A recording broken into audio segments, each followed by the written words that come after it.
So ಈಗ ಒಂದು ರೀತಿಯಾಗಿ ಈ ಪ್ರಕರಣದಲ್ಲಿ ನಾಗೇಂದ್ರ ಅವರೇ ಮುಖ್ಯ ರೂವಾರಿ ಅನ್ನುವಂಥದ್ದು ಸ್ಪಷ್ಟವಾಗ್ತಾ ಇದೆ. ನಿನ್ನೆ ಈಗಾಗಲೇ ಇಡೀ ಬಂಧನವನ್ನ ಮಾಡಿದೆ, ವಿಚಾರಣೆಯನ್ನ ಮಾಡ್ತಾ ಇದ್ದಾರೆ. ಭರ್ಜರಿಯಾದಂತ ಟ್ವಿಸ್ಟ್ಗಳು ಸಿಗ್ತಾ ಇದೆ.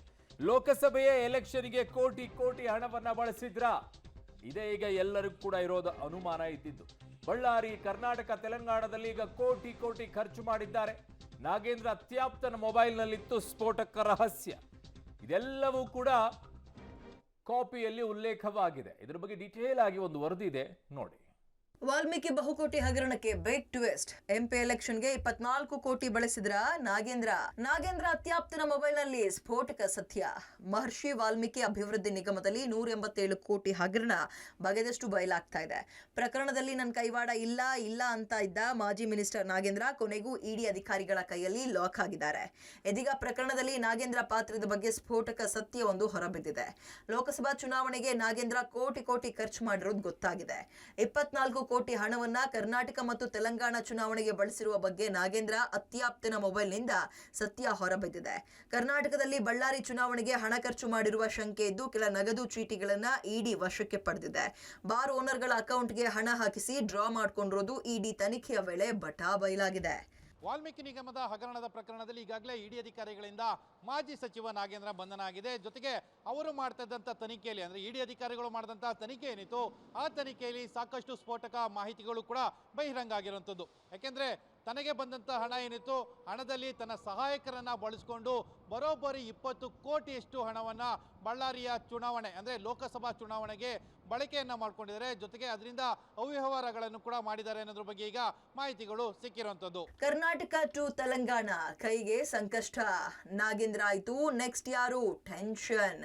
187 ಕೋಟಿ ಹಗರಣದಲ್ಲಿ ಮಾಜಿ ಮಿನಿಸ್ಟರ್ ನಾಗೇಂದ್ರ ಲಾಕ್ ಆಗಿದ್ದಾರೆ.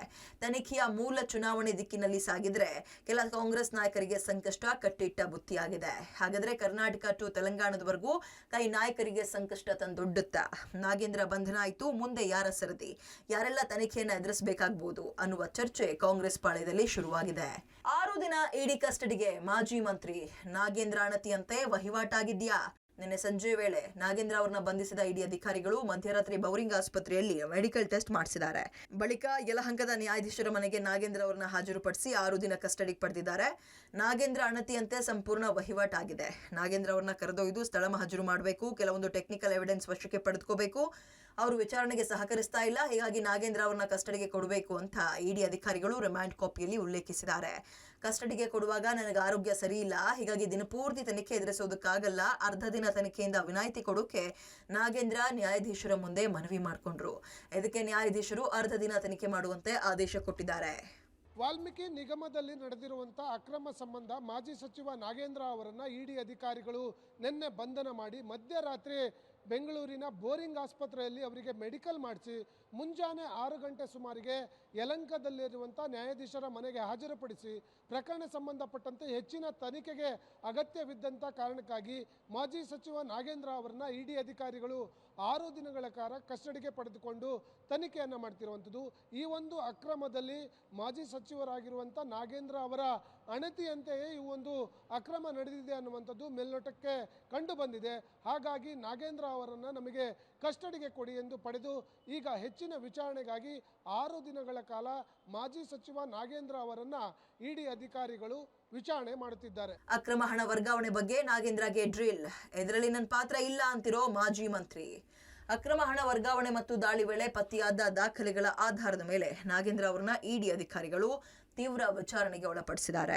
ಈ ವೇಳೆ ನಂಗೇನು ಗೊತ್ತಿಲ್ಲ, ಇದರಲ್ಲಿ ನಂದೇನು ಪಾತ್ರ ಇಲ್ಲ ಅಂತಷ್ಟೇ ಮಾಜಿ ಸಚಿವರು ಹೇಳ್ತಿದ್ದಾರೆ. ನಾಗೇಂದ್ರ ಅವರ ಹೇಳಿಕೆ, ವಿಚಾರಣೆಯ ಸಂಪೂರ್ಣ ದೃಶ್ಯಗಳನ್ನ ಇಡಿ ಅಧಿಕಾರಿಗಳು ರೆಕಾರ್ಡ್ ಮಾಡಿಕೊಂಡಿದ್ದಾರೆ. ನ್ಯಾಯಾಲಯಕ್ಕೆ ಹಾಜರುಪಡಿಸಿ ಇಡಿ ಕಚೇರಿಗೆ ಕರೆದುಕೊಂಡು ಹೋಗುವಾಗಲೂ ನಾಗೇಂದ್ರ ಇದೇ ಮಾತುಗಳನ್ನು ಆಡಿದ್ದಾರೆ.